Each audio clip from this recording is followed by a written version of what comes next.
ಸ್ನೇಹಿತರೆ ನಮಸ್ಕಾರ. ನಾನು ನಿಮ್ಮ ರಮದನ್. ಎಲ್ಲರೂ ಹೇಗಿದ್ದೀರಾ ಫ್ರೆಂಡ್ಸ್? ಎಲ್ಲರೂ ಚೆನ್ನಾಗಿದ್ದೀರಾ ಅಂದ್ಕೊಳ್ತೇನೆ. ಮತ್ತು ನಿಮ್ಮ ಅಭಿಮಾನ, ನಿಮ್ಮ ಪ್ರೋತ್ಸಾಹ ಸದಾ ನನ್ನ ಮೇಲೆ ಹೀಗೆ ಇರಲಿ ಅಂತ ಹೇಳಿಬಿಟ್ಟು ತುಂಬ ದಿನಗಳಿಂದ ವಿಡಿಯೋ ಆಗ್ತಾ ಇರಲಿಲ್ಲ. ಇನ್ನು ಮೇಲೆ ಪ್ರತಿ ಆಲ್ಟರ್ನೇಟ್ ಡೇಸ್ ವಿಡಿಯೋಸ್ ಹಾಕಬೇಕು ಅಂತ ಹೇಳಿಬಿಟ್ಟು ಡಿಸೈಡ್ ಮಾಡ್ಕೊಂಡಿದ್ದೀನಿ.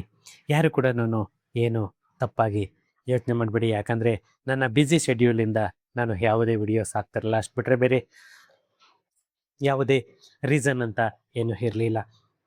ಫ್ರೆಂಡ್ಸ್, ಇವತ್ತು ಒಂದು ತುಂಬ ಮುಖ್ಯವಾದಂತಹ ವಿಷಯದ ಬಗ್ಗೆ ಮಾತಾಡೋಣ ಅಂತ ಹೇಳಿಬಿಟ್ಟು ನಾನು ಈ ವಿಡಿಯೋನ ಮಾಡ್ತಾ ಇದ್ದೀನಿ. ಏನಂತ ಅಂದರೆ, ನಮ್ಮ ಕರ್ನಾಟಕ ಸರ್ಕಾರ ಏನು ದಿನೇ ದಿನೇ ರಿಯಲ್ ಎಸ್ಟೇಟ್ ಮೇಲೆ ಎಷ್ಟು ಫೋಕಸ್ ಇಡ್ತಾ ಇದೆ ಅಂತಂದು ಹೇಳ್ಬಿಟ್ಟು ನಿಮ್ಗೆಲ್ಲರಿಗೂ ಗೊತ್ತಿರೋ ವಿಷಯನೇ. ಆದರೆ ಅದನ್ನು ಜನಗಳು ಯಾವ ರೀತಿ ಬಳಸ್ಕೊಳ್ತಾ ಇದ್ದಾರೆ, ಯಾವ ರೀತಿ ಬಳಸ್ಕೊಳ್ತಾ ಇಲ್ಲ ಅನ್ನೋದು ನಿಜವಾಗೂ ಒಂಥರ ಯೋಚನೆ ಮಾಡೋದಕ್ಕೂ ಇದಾಗ್ತಾ ಇಲ್ಲ. ಯಾಕಂದರೆ ನಮ್ಮ ಸರ್ಕಾರ ಆ ಥರ ಜನಗಳಿಗೆ ಒಂದು ಗೊಂದಲಕ್ಕೆ ಈಡು ಮಾಡಿ ಇಟ್ಟಿದೆ ಅಂತ ಹೇಳಿದ್ರೆ ಖಂಡಿತ ತಪ್ಪಾಗಲಾರ್ದು. ಯಾಕಂದರೆ ನಾನು ಸುಮಾರು 6 ತಿಂಗಳಿಂದ ಅಂತಂದರೆ ನಿಯರ್ಲಿ 1.5 ವರ್ಷದಿಂದನೂ ಆಕ್ಚುಲಿ ರಿಯಲ್ ಎಸ್ಟೇಟ್ ಬಗ್ಗೆ ಅಬ್ಸರ್ವ್ ಮಾಡ್ಕೊಂಡು ಬರ್ತಾ ಇದ್ದೀನಿ. ಯಾವತ್ತು ರಿಜಿಸ್ಟ್ರೇಷನ್ ಸ್ಟಾಪ್ ಆಯಿತು ಆವತ್ತಿನಿಂದನೂ ಜನಗಳಿಗೆ ಒಂಥರ ನೆಮ್ಮದಿನೂ ಇಲ್ಲದೆ ಆಗಿಬಿಟ್ಟಿದೆ. ನಿಜವಾಗೂ ಕೂಡ ನಮ್ಮ ಕರ್ನಾಟಕ ಸರ್ಕಾರ ಯಾವುದೇ ಪ್ರೀ ಪ್ಲ್ಯಾನ್ ಇಲ್ಲದೆ ಈ ಥರ ಎಲ್ಲನೂ ತೊಗೊಂಡು ಬರ್ತಾ ಇರೋದು ನಿಜವಾಗೂ ಕೂಡ ಇದು ಸಮಂಜಸ ಅಲ್ಲ. ಯಾವುದೇ ಒಂದು ವಿಷಯವನ್ನು ಪ್ರಸ್ತಾಪ ಮಾಡೋದಾಗಲಿ ಅಥವಾ ಯಾವುದೇ ಒಂದು ಪ್ರೀ ಪ್ಲ್ಯಾನ್ ಇಲ್ಲದೆ ಆ ಸಾಫ್ಟ್ವೇರ್ ಡೆವಲಪ್ಮೆಂಟ್ ಮಾಡೋದಾಗಲಿ ಅಥವಾ ಮುಂದೆ ಅದನ್ನು ರೈಟಿಂಗಲ್ಲಿರೋದನ್ನ ಡಿಜಿಟಲೈಸ್ಡ್ ಮಾಡೋದಾಗಲಿ, ಇವೆಲ್ಲವೂ ಕೂಡ ಒಂದು ಪ್ರೀ ಪ್ಲ್ಯಾನ್ ಇರಬೇಕು. ಆವಾಗ ಮಾತ್ರನೇ ನಮ್ಮ ಜನಗಳಿಗೆ ಒಂದು ನೆಮ್ಮದಿ ಅಂತ ಹೇಳಿಬಿಟ್ಟು ಇರೋದು. ಅದು ಬಿಟ್ಟರೆ ಬೇರೆ ಇನ್ನೇನೂ ಇಲ್ಲ. ಯಾಕಂದರೆ ಇವತ್ತು ನೀವೇ ನೋಡ್ತಾ ಇದ್ದೀರಾ, ಜನಗಳಿಗೆ ನೆಮ್ಮದಿ ಇಲ್ಲದಂತ ಆಗ್ಬಿಟ್ಟಿದೆ. ಏನಂದರೆ ಈ ನಮ್ಮ ಕರ್ನಾಟಕ ಸರ್ಕಾರ ಏನು ಈ ಖಾತಾ ಅನ್ನೋ ಒಂದು ವ್ಯವಸ್ಥೆಯನ್ನು ತಗೊಂಡು ಬಂದಿದೆ. ಆವಾಗಿಂದ ಕೂಡ ಜನಗಳಿಗೆ ಒಂದು ನೆಮ್ಮದಿ ಇಲ್ಲದಂತ ಆಗ್ಬಿಟ್ಟಿದೆ. ಇದು ಎಲ್ಲ ಒಂದೊಂದು ಯಾವ ರೀತಿ ಡೆವಲಪ್ಮೆಂಟ್ ಆಗ್ತಾ ಇದೆ, ಯಾವ ರೀತಿ ಪ್ರೋಗ್ರೆಸ್ ಮಾಡ್ತಾ ಇದ್ದಾರೆ ನಮ್ಮ ಕರ್ನಾಟಕ ಸರ್ಕಾರದವರು ಅಂತ ನೋಡೋದಕ್ಕೆ ಹೋದರೆ, ಪಂಚಾಯಿತಿಯಲ್ಲಿ ಸುಮಾರು ಡಿಸೆಂಬರ್ ತಿಂಗಳಿಂದ ಇಲ್ಲಿವರೆಗೂ ಕೂಡ 7 ತಿಂಗಳಾಯಿತು.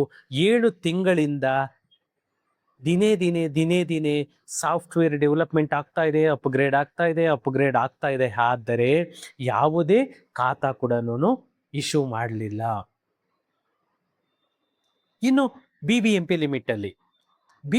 ಲಿಮಿಟಲ್ಲಿ ಬಿ ಖಾತಾಯಿಂದ ಎ ಖಾತಾ ಆಗ್ಬೋದು ಅಥವಾ ಬಿ ಖಾತಾ ಇರೋದು ಈ ಖಾತಾ ಆಗ್ಬೋದು. ಈ ಥರ ಅಲ್ಲೂ ಕೂಡ ಒಂದು ಚೇಂಜಸ್ಸನ್ನು ತಗೊಂಡು ಬಂತು. ಅದು ಯಾವ ರೀತಿ ಪ್ರೋಗ್ರೆಸ್ ಆಗ್ತಾ ಇದೆ ಅನ್ನೋದ್ರ ಬಗ್ಗೆ ನಾವು ಈ ವಿಡಿಯೋದಲ್ಲಿ ಸಂಕ್ಷಿಪ್ತವಾಗಿ ತಿಳ್ಕೊಳ್ಳೋಣ. ಅದಕ್ಕಿಂತ ಮುಂಚೆ ಇನ್ನೂ ನನ್ನ ಚಾನಲನ್ನು ಯಾರೆಲ್ಲ ಸಬ್ಸ್ಕ್ರೈಬ್ ಮಾಡ್ಕೊಂಡಿಲ್ಲ ಪ್ಲೀಸ್ ಸಬ್ಸ್ಕ್ರೈಬ್ ಮಾಡ್ಕೊಳ್ಳಿ. ಹಾಗೆಯೇ ನನ್ನ ವಿಡಿಯೋಸನ್ನು ಶೇರ್ ಮಾಡೋ ಮುಖಾಂತರ ನನಗೆ ಸಪೋರ್ಟ್ ಮಾಡಿ ಅಂತ ಹೇಳ್ತಾ, ಫ್ರೆಂಡ್ಸ್, ನಾವು ಟೈಮ್ ವೇಸ್ಟ್ ಮಾಡೋದು ಬೇಡ, ವಿಡಿಯೋಗೆ ಹೋಗೋಣ. ಫ್ರೆಂಡ್ಸ್, ಏನೂ ಇಲ್ಲ, ಇವಾಗ ಇತ್ತೀಚೆಗೆ 15 ದಿನಗಳ ಹಿಂದೆ ಅಂದರೆ ಲಾಸ್ಟ್ ಮಂತು ಏನು ನಮ್ಮ ಕರ್ನಾಟಕ ಸರ್ಕಾರ ಬಿ ಖಾತಾದಿಂದ ಎ ಖಾತಾ ಆಗಿ ಕನ್ವರ್ಟ್ ಮಾಡಲಿಕ್ಕೆ 100 ದಿನಗಳ ಕಾಲ ಒಂದು ಕಾಲಾವಕಾಶವನ್ನು ಏನು ನಮ್ಮ ಕರ್ನಾಟಕ ಸರ್ಕಾರ ಕೊಟ್ಟಿದೆ. ಅದು ಬಂದ್ಬಿಟ್ಟು ಮೊದಲಿಗೆಲ್ಲನೂ ಒಂದು 5% ಇದ್ದಂತಹ ಬೆಟರ್ಮೆಂಟ್ ಚಾರ್ಜಸನ್ನು ಇವಾಗ 2%ಗೆ ಏನು ಇಳಿಕೆ ಮಾಡಿದೆ.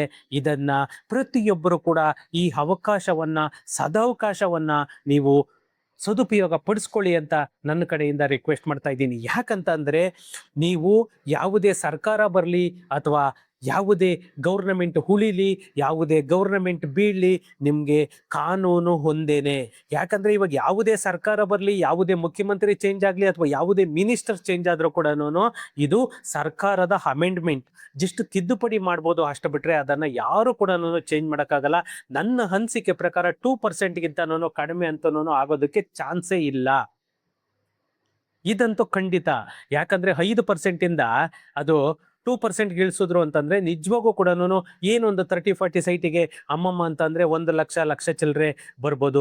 ಇವತ್ತು ಒಂದೊಂದು ಕಡೆಗೆ ಒಂದೊಂದು ಡಾಕ್ಯುಮೆಂಟ್ ಮಾಡಬೇಕಾದ್ರೆ ಬ್ರೈಬೇ ನಾವು ಅಷ್ಟನ್ನು ಕೊಡ್ತೀವಿ. ಅಂಥದ್ರಲ್ಲಿ ಬೆಟರ್ಮೆಂಟ್ ಚಾರ್ಜಸನ್ನು ಕೊಡೋದೇನೋ ಒಂದು ದೊಡ್ಡ ವಿಷಯ ಅಲ್ಲ ಅಂತ ಹೇಳಬೇಕು.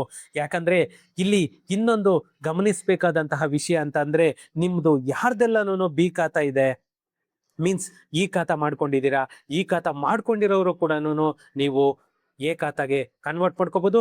ಮತ್ತೆ ನಿಮ್ದು ಬಿ ಖಾತಾ ಆಗಿಲ್ಲ, ಮೀನ್ಸ್ ಈ ಖಾತಾ ಆಗಿಲ್ಲ ಅಂತಂದ್ರೆ ಕೂಡ ಅಟ್ ಎ ಟೈಮ್ ಈ ಖಾತಾ ಮಾಡ್ಕೊಂಡು ನೀವು ಹಂಗೇನೇನೆ ಎ ಖಾತಾಗೂ ಕೂಡ ಅದನ್ನ ಅಪ್ಲೈ ಮಾಡ್ಬೋದು. ಒಂದೇ ಸಾರಿ ಎರಡು ಕೂಡ ನಿಮ್ಗೆ ಇದಾಗುತ್ತೆ. ಅಂದ್ರೆ ಈ ಖಾತಾಗೋನು ನಿಮ್ಗೆ ಎ ಖಾತಾಗೋನು ಈ ಖಾತಾ ಅಪ್ಲೈ ಮಾಡ್ಬೇಕಾದ್ರೆ ಆರ್ಕಿಟೆಕ್ಚರ್ ಸ್ಕೆಚ್ ಒಂದು ಬೇಕಾಗಿರಲ್ಲ ನಿಮ್ಗೆ. ಎ ಖಾತಾ ಮಾಡಬೇಕು ಅಂತಂದ್ರೆ ನಿಮ್ಗೆ ಆರ್ಕಿಟೆಕ್ಚರ್ ಸ್ಕೆಚ್ ಒಂದು ಬೇಕಾಗುತ್ತೆ. ಅಷ್ಟು ಬಿಟ್ರೆ ಬೇರೆ ಡಾಕ್ಯುಮೆಂಟ್ಸ್ ಇನ್ನೇನು ಎಕ್ಸ್ಟ್ರಾ ಡಾಕ್ಯುಮೆಂಟ್ಸ್ ನಿಮ್ಗೆ ಅವಶ್ಯಕತೆ ಬರಲ್ಲ. ಫ್ರೆಂಡ್ಸ್, ಇನ್ನು ಯಾರೆಲ್ಲ ನೀವು BBMP ಬಿ ಖಾತಾ ಇರೋರಾಗ್ಬೋದು ಅಥವಾ ಬಿ ಖಾತಾ ಇಲ್ಲದೆ ಇರೋರಾಗ್ಬೋದು, ಈ ಖಾತಾ ಇರೋರಾಗ್ಬೋದು, ಇಲ್ಲದೆ ಇರೋರಾಗ್ಬೋದು, ಪ್ರತಿಯೊಬ್ಬರು ಕೂಡ ಅಪ್ಲೈ ಮಾಡ್ಕೊಳ್ಳಿ. ಪ್ರತಿಯೊಬ್ಬರು ಕೂಡ ಅಪ್ಲೈ ಮಾಡಿಕೊಂಡು ನೀವು ಎ ಖಾತಾ ಹಾಗೆ ಕನ್ವರ್ಟ್ ಮಾಡ್ಕೊಳ್ಳಿ. ನಿಮಗೆ 100 ದಿನಗಳ ಕಾಲ ಅಂದರೆ ಮ್ಯಾಕ್ಸಿಮಮ್ 3 ಮಂತ್ಸ್ ಟೈಮ್ ಇರೋದು. 3 ಮಂತ್ಸ್ ಒಳಗಡೆ ಅಟ್ಲೀಸ್ಟ್ ನೀವು ಅಪ್ಲಿಕೇಶನ್ ಹಾಕ್ಕೊಂಡಿದ್ರೆ ನಿಮಗೆ ಈ ಸದಾವಕಾಶ ಅನ್ನೋದೊಂದು ಸಿಗುತ್ತೆ. ಇಲ್ಲ ಅಂತಂದರೆ ಇದು ನೀವು ಮಾಡಿ ಕೂಡ ನಿಮಗೆ ವ್ಯರ್ಥ ಆಗ್ಬಿಡುತ್ತೆ. ಈ ಥರ ಒಂದು ಕಾಲಾವಕಾಶವನ್ನು ಯಾರು ಕೂಡ ವ್ಯರ್ಥ ಮಾಡ್ಕೊಳಕ್ ಹೋಗ್ಬೇಡಿ. ಇನ್ನೊಂದು, ಪಂಚಾಯಿತಿ ಲಿಮಿಟ್ ಅಲ್ಲೂ ಕೂಡ ತುಂಬಾ ಜನ ನೆಗೆಟಿವ್ ಆಗೇನೇನೆ ತೆಗ್ ಮಾಡ್ತಾ ಇದ್ರ. ಆ ನೆಗೆಟಿವ್ ಅನ್ನ ಬಿಟ್ಬಿಡಿ. ಯಾಕಂದ್ರೆ ಏನು ನಮ್ಮ ಕರ್ನಾಟಕ ಸರ್ಕಾರ ಇವಾಗ ಒಂದು ಕಾನೂನನ್ನ ಜಾರಿಗೆ ತಂದಿದೆ, ಏನು ಒಂದು ಈಸ್ವತ್ತು 2.0 ಅನ್ನೋ ಒಂದು ಸಾಫ್ಟ್ವೇರ್ ಅನ್ನ ತಂದಿದೆ, ಇದರ ಮುಖಾಂತರ ನೀವು ಯಾರೆಲ್ಲ ಅಪ್ಲಿಕೇಶನ್ ಹಾಕಿದ್ದೀರಾ ಅವರಿಗೆ ಪ್ರತಿಯೊಬ್ಬರಿಗೂ ಕೂಡ ಖಾತಾ ಸಿಗುತ್ತೆ. ಪ್ರತಿಯೊಬ್ಬರಿಗೂ ಕೂಡ ಖಾತಾ ಸಿಗುತ್ತೆ. ಟ್ಯಾಕ್ಸ್ ಪೇ ಮಾಡಲೇಬೇಕಾಗುತ್ತೆ. ನಾವು ಅಪ್ಲಿಕೇಶನ್ ಹಾಕಿ 3 ತಿಂಗಳಾಯ್ತು, 6 ತಿಂಗಳಾಯ್ತು, 4 ತಿಂಗಳಾಯ್ತು ಅಂತ ಗೊಂದಲ ಇಟ್ಕೋಬೇಡಿ. ಯಾಕಂದ್ರೆ ಪ್ರತಿಯೊಬ್ಬರ ಅಪ್ಲಿಕೇಶನ್ ಕೂಡ ಇವಾಗ ಆಲ್ರೆಡಿ ವೆರಿಫಿಕೇಶನ್ ಸ್ಟೇಜ್ ಅಲ್ಲಿ ಇದೆ. ನೀವು ಖಾತಾ ಬರುತ್ತಾ ಇಲ್ವಾ ಅನ್ನೋ ಒಂದು ಸಂಶಯನ್ನ ಬಿಟ್ಬಿಡಿ, ಡೌಟ್ ಅನ್ನ ಬಿಟ್ಬಿಡಿ. ಯಾಕಂದ್ರೆ ಪ್ರತಿಯೊಬ್ಬರು ಯಾರೆಲ್ಲ ನೀವು ಅಪ್ಲಿಕೇಶನ್ ಹಾಕಿದ್ದೀರಾ ಅವರಿಗೆ ಖಂಡಿತ ನಿಮ್ಗೆ ಖಾತಾ ಸಿಗುತ್ತೆ. ಪ್ರತಿಯೊಂದು ಪಂಚಾಯಿತಿಯಲ್ಲೂ ಏನಾದ್ರೂ ಗೋಮಾಳ ಜಾಗ ಅಥವಾ ಪಿ ನಂಬರು ಅಂತವಿದ್ರೆ ಮಾತ್ರ ನಿಮ್ಗೆ ಖಾತಾ ಸಿಗಲ್ಲ. ಅಷ್ಟು ಬಿಟ್ರೆ ಪಕ್ಕಾ ಡಾಕ್ಯುಮೆಂಟ್ ಇತ್ತು ಅಂತಂದ್ರೆ ನಿಮ್ಗೆ ಖಂಡಿತ ನಿಮ್ಗೆ ಖಾತಾ ಸಿಗುತ್ತೆ. ಯಾರು ಕೂಡ ಡೌಟ್ ಬೀಳಕ್ ಹೋಗ್ಬೇಡಿ. ಇನ್ನೊಂದು, ಈ ಬಿ ಖಾತಾದ್ದು ಎ ಖಾತಾ ಕನ್ವರ್ಟ್ ಮಾಡ್ಲಿಕ್ಕೆ ಜಾಸ್ತಿ ದಿನ ಟೈಮ್ ಇಲ್ಲ. ಅದು ಕೂಡ ನೀವು ಅಪ್ಲಿಕೇಶನ್ ಹಾಕೋಬಿಡಿ. ಫ್ರೆಂಡ್ಸ್, ಇನ್ನೊಂದು ಮುಖ್ಯವಾದಂತಹ ವಿಷಯ ಹೇಳೋದಕ್ಕೆ ನಾನು ಇಷ್ಟಪಡ್ತೇನೆ. ಯಾರೆಲ್ಲ ಅಪ್ಲಿಕೇಶನ್ ಹಾಕ್ಸ್ಕೊಂಡಿಲ್ಲ ಅವರೆಲ್ಲರೂ ಕೂಡ ನಮ್ಮ ಆಫೀಸಿಂದಲೇ ನಾವು ಅಪ್ಲಿಕೇಶನ್ ಹಾಕ್ತಾ ಇದ್ದೀವಿ. ನಮ್ಮ ಆಫೀಸು ಬಂದ್ಬಿಟ್ಟು ಮಲ್ಲೇಶ್ವರಂ ಅಲ್ಲೇ ಇರೋದು. ನೀವು ನಾನು ಹಾಕಿರುವಂತಹ ಕಾಂಟ್ಯಾಕ್ಟ್ ನಂಬರಿಗೆ ಕಾಂಟ್ಯಾಕ್ಟ್ ಮಾಡಿಕೊಂಡು ಬಂದು ನೀವು ನನ್ನ ಆಫೀಸ್ ಅಡ್ರೆಸ್ ಕೂಡ ಕಳಿಸಿರ್ತೇನೆ. ನೀವು ನಮ್ಮ ಆಫೀಸಿಗೆ ಬಂದರೆ BBMP ಅಪ್ಲಿಕೇಶನ್ ಆಗ್ಬೋದು, ಅಥವಾ ಎ ಖಾತಾ ಅಪ್ಲಿಕೇಶನ್ ಆಗ್ಬೋದು, ಅಥವಾ ಈ ಖಾತಾ ಅಪ್ಲಿಕೇಶನ್ ಆಗ್ಬೋದು, ಅಥವಾ ನಿಮಗೆ RDPRದು ರೂರಲ್ ಡೆವಲಪ್ಮೆಂಟ್ ಅಂಡ್ ಪಂಚಾಯತ್ ರಾಜ್ದಿಂದ ಏನು ನಿಮ್ಗೆ ಈಸ್ವತ್ತು 2.0 ಅನ್ನೋ ಒಂದು ಅಪ್ಲಿಕೇಶನ್ ಅನ್ನ ಬಿಟ್ಟಿದ್ದಾರೆ. ಇದ್ರ ಮುಖಾಂತರ ಆಗ್ಬೋದು. ನಿಮ್ಗೆ ಪಂಚಾಯತ್ ಖಾತಾ, ಪುರಸಭೆ ಖಾತಾ ಯಾವುದೇ ಇದ್ರೂ ಕೂಡ ನಮ್ಮ ಆಫೀಸಿಂದ ನಾವು ಅಪ್ಲಿಕೇಶನ್ ಅನ್ನ ಹಾಕೊಡ್ತೇವೆ. ಮತ್ತೆ ಅದಕ್ಕಿಂತ ಇನ್ನ ಒಂದು ಏನಂದ್ರೆ, ರಿಯಲ್ ಎಸ್ಟೇಟ್ ಸರ್ವಿಸ್ ಏನೇ ಬೇಕಿದ್ರು ಕೂಡ ನಮ್ಮ ಆಫೀಸಿಂದಲೇ ನಾವು ಪ್ರೊವೈಡ್ ಮಾಡ್ತೀವಿ. ನಿಮಗೆ DC ಕನ್ವರ್ಷನ್ ಆಗ್ಬೋದು, ಅಥವಾ AC ಆಫೀಸ್ ಕೆಲಸಗಳಾಗಿರ್ಬೋದು, ಅಥವಾ ಕೋರ್ಟು ಕಚೇರಿ ಯಾವುದೇ ಕೆಲಸ ಆಗಿರ್ಬೋದು, ಅಥವಾ ಯಾವುದೇ ಖಾತಾ ಟ್ರಾನ್ಸ್ಫರ್, ನಿಮಗೆ ಪಾಣಿ ಟ್ರಾನ್ಸ್ಫರ್, ಮ್ಯೂಟೇಷನ್ ಟ್ರಾನ್ಸ್ಫರ್ ಯಾವುದೇ ಇದ್ರೂ ಕೂಡ ನೀವು ನಮ್ಮ ಆಫೀಸಿಗೆ ಬಂದರೆ A to Z real estate service ಎಲ್ಲರೂ ಕೂಡ ನಮ್ಮ ಆಫೀಸಿಂದಲೇ ನಾವು ಪ್ರೊವೈಡ್ ಮಾಡ್ತಾ ಇದ್ದೇವೆ. ಫ್ರೆಂಡ್ಸ್, ಏನಾದರೂ ಇತ್ತು ಅಂತಂದರೆ ನನಗೆ ಕಾಲ್ ಮಾಡಿ ಅಥವಾ ಕಮೆಂಟ್ ಮಾಡಿ. ಸಿಗೋಣ ನೆಕ್ಸ್ಟ್ ವಿಡಿಯೋದಲ್ಲಿ. Thank you.